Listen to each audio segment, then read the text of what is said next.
Hey guys, it's Jill and welcome back to my booktube channel. In this week's video, I'm going to be reading YA or young adult fantasy romances.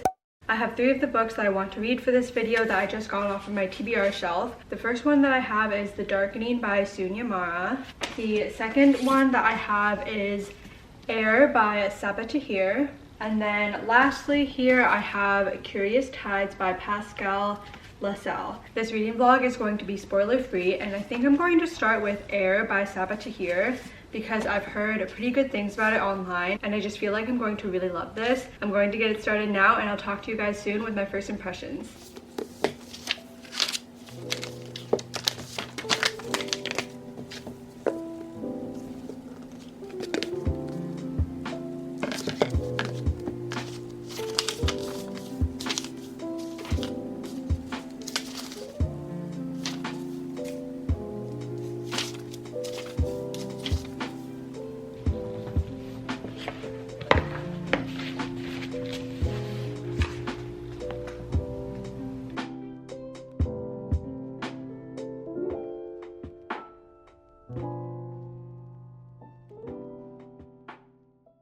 I think I'm pretty much halfway through this book now. I'm on chapter 21, page 220. We have 3 characters that we're following and their stories kind of come together. So the first character that we meet, her name is Maëlys, and at the start she's trying to kill someone, but she doesn't succeed in doing so, and the person finds out and is now on the hunt for her.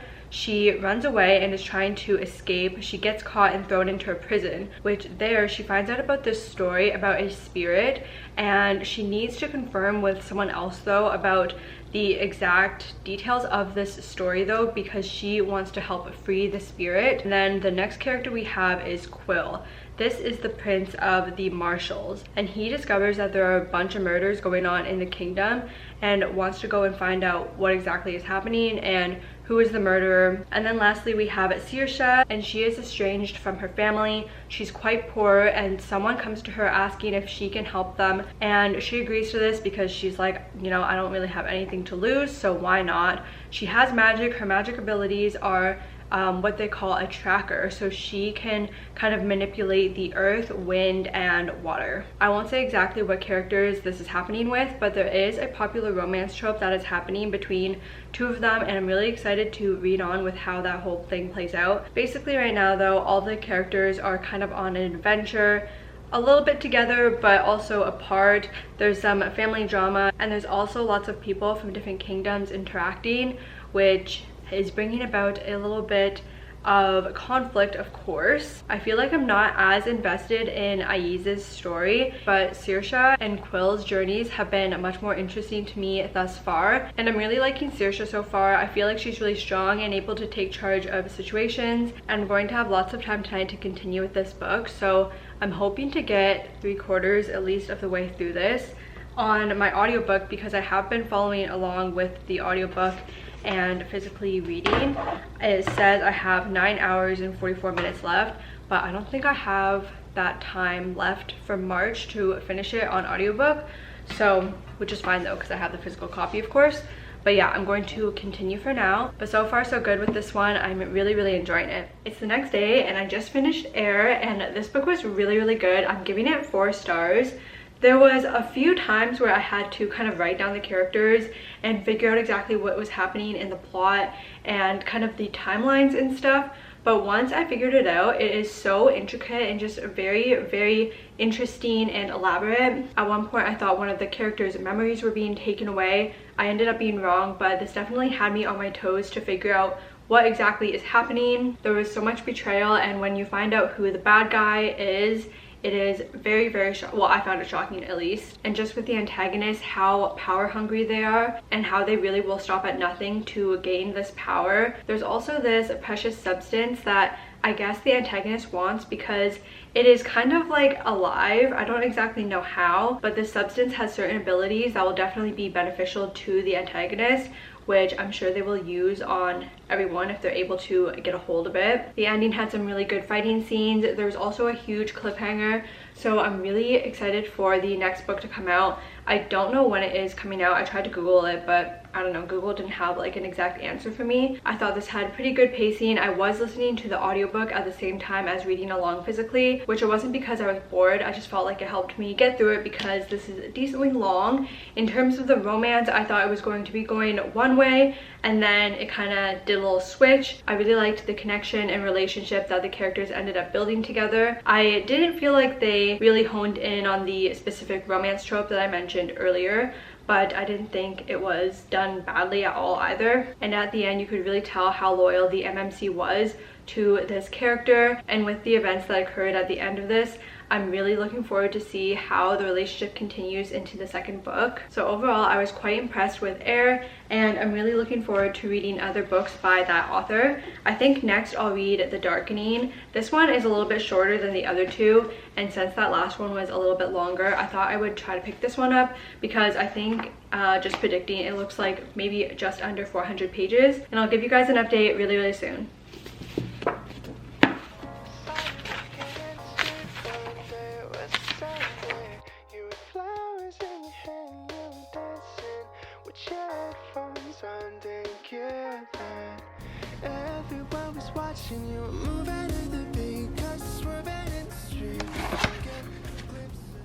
I haven't updated in so long. I really haven't had time to read this past week, but I'm now on chapter 13, page 157. We have our FMC. Her name is Vesper, and she lives in this world where there are different rings of this society. It appears that the outer rings are not seen as very high class, I guess, compared to the inner ones. She lives in the 5th ring. Also, these outer rings have the threat of this storm, which are very dangerous and threaten to kind of eat up the outer and slowly work its way to the inner rings. The sun is located in the inner rings, and unfortunately it is not powerful enough to fully illuminate all of the rings. The people who live in the outer rings are just kind of cast in this darkness at all times. So that, along with the threat of the storm, which curses people, the outer ring inhabitants definitely have a rough go out here. So at the start, it seems like her house is a safe haven, I guess, for people who are trying to escape. But one day, these kind of warriors, I guess, they're called the Wardana, they come into her house, raid her home in search for her father, because apparently her father, and also her mother too, they were part of this rebellion group. I just have to look at my notes here because I honestly kind of forget, but her mom and dad were leaders of this rebellion group, and her mother was actually caught and forced to go into the storm, and assuming she was killed in the storm, her father ran away to go into hiding ever since that incident happened.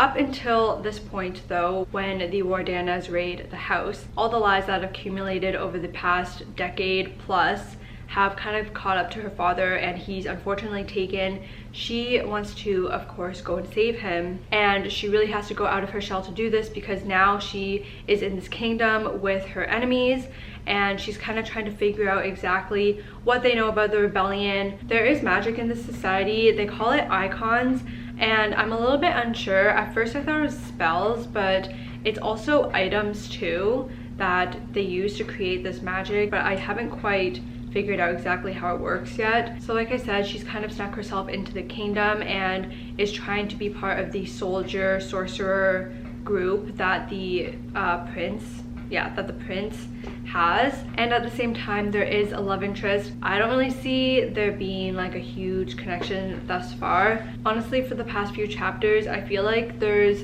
not really much going on. She just keeps saying, oh, I need to find my dad. Oh, will this lead to my dad? Will that lead to my dad? And nothing has really progressed. So I will continue with it and hope for good things, but I'll probably do my final update once I've completely finished this one.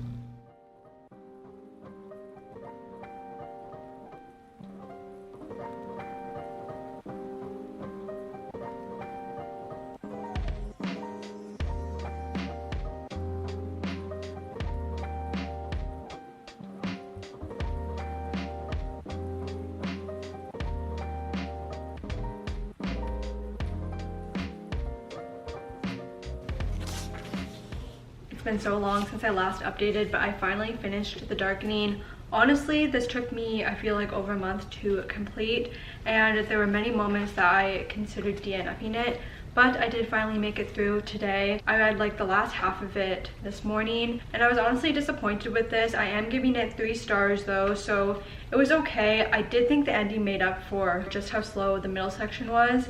But getting into what happened, let me look at my notes. There were many instances where they talk about these trials, but they never really give full context about what the trials are for. But despite that, those were honestly one of the more interesting scenes that there were in this book, and I could really tell they were trying to get that Hunger Games vibe out of these trials with everyone watching it for entertainment. Honestly, I don't have too many notes about this just because overall I didn't think it was very strong, but there was a conflict between 2 characters. One of them is kind of deceiving the other, and then that person kind of realizes and calls them out. But at the time that this happens, I feel like they don't even really have that much of a relationship. So when they're kind of fighting or whatever, I just didn't really care.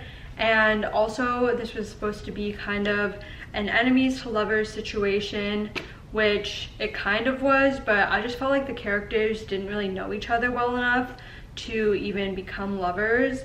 And yeah, all the scenes with them were just like not hitting, and I honestly felt like by the end of it, it was a little cringy to read how they were like interested in one another, because I just didn't see the development of a good relationship personally. And I also felt like the FMC Vesper, her beliefs and then her actions didn't really align, and I just felt like the context to some of her choices were a little bit questionable. I will say one nice thing about this though, and that the ending was very good. It was quite interesting and does end on a little bit of a cliffhanger. There is a second book to this, which is the final book of this duology.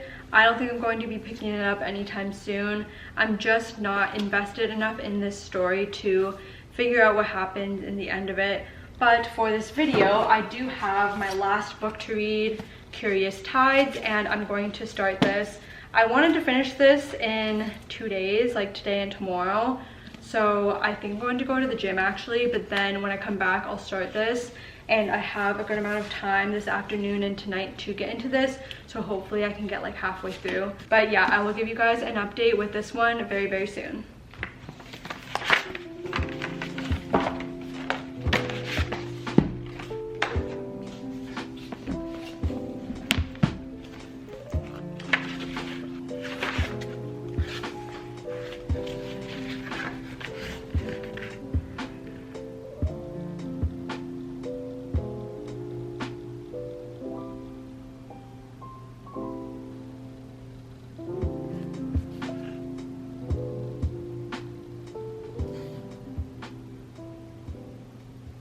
I am now about halfway through this book.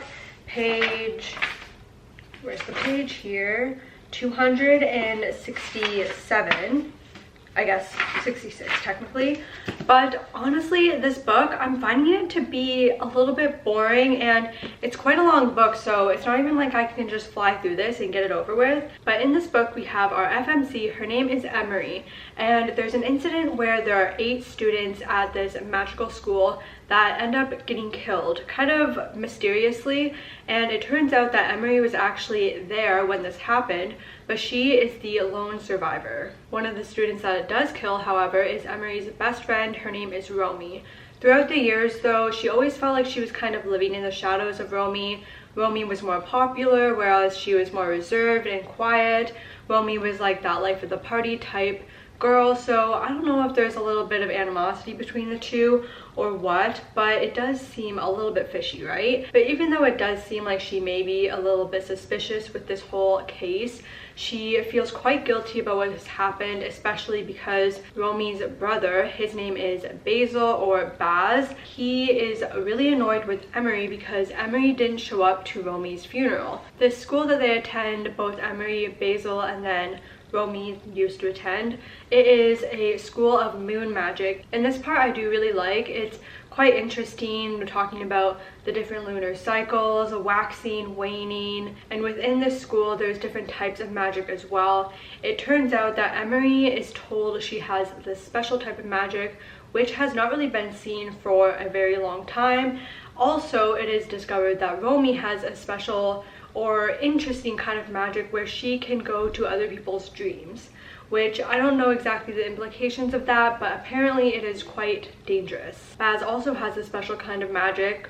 It seems like everyone has a special kind of magic, but anyways, I guess he uses this unnatural type of magic to be able to wield shadows and stuff like that. And apparently Baz also has the knowledge and skills to be able to teach Emery how to utilize her magic appropriately. There's a little bit of a love triangle here. I'm not really getting that much of a romance vibe between any of those characters, and then also there's cult involvement, but so far I've just been feeling like things are moving really slowly and we're not getting too much progression with these items that the characters are trying to find. This group of people is trying to find it, but then this group of people is trying to find it, and no one's getting anywhere, and we're halfway through the book already. And then lastly, I just don't feel super connected to our main character, and I find that her decisions that she's been making lately just don't make the most sense. And for example, she's trusting people that have clearly demonstrated they can't be trusted, and I don't know if maybe she's just a little bit immature or what it is. But yeah, that's how I'm feeling so far. I'm gonna do my final update once I finish this, but I don't know, I feel like so far it's probably going to be around a 3-star read for me, unless the ending in the last half of this book is just super stellar. But yeah, I will talk to you guys really soon, hopefully today, with my final thoughts and then wrap up this video.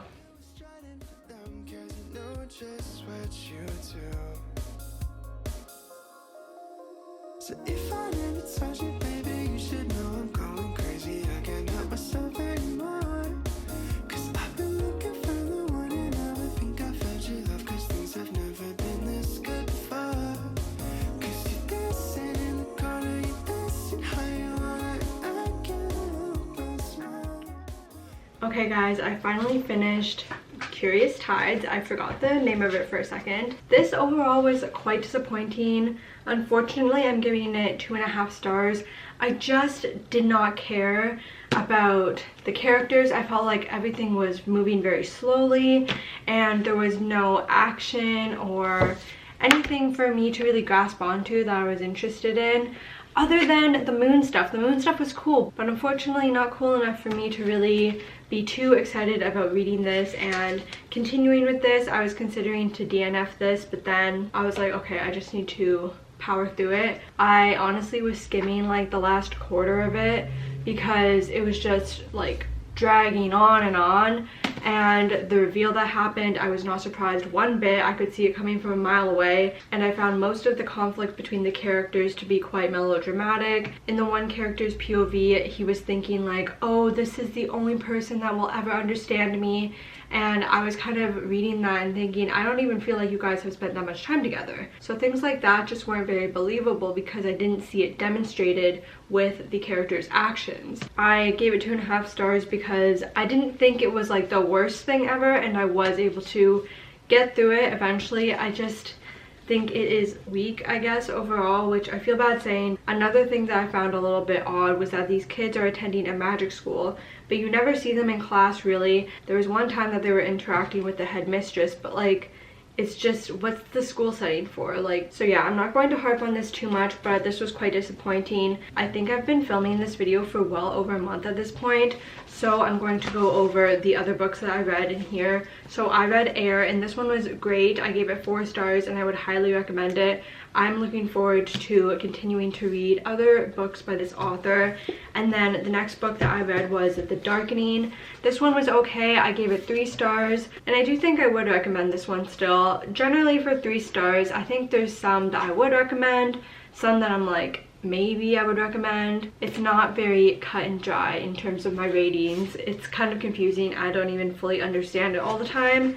And then yeah, for this one, 2.5 stars, like I said. I'm kind of sad that this video is ending on a book that I didn't like that much, but that's okay. Hopefully the next book I read for you guys will be a hit. But that is going to be the end of this reading vlog of reading YA fantasy romances. Thank you guys so much for sticking with me.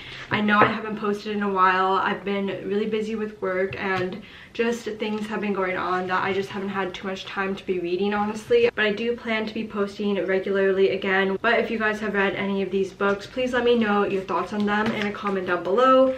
Don't forget to give this video a like and subscribe to my channel for more book content. And I'll see you guys in a new video very soon. Bye.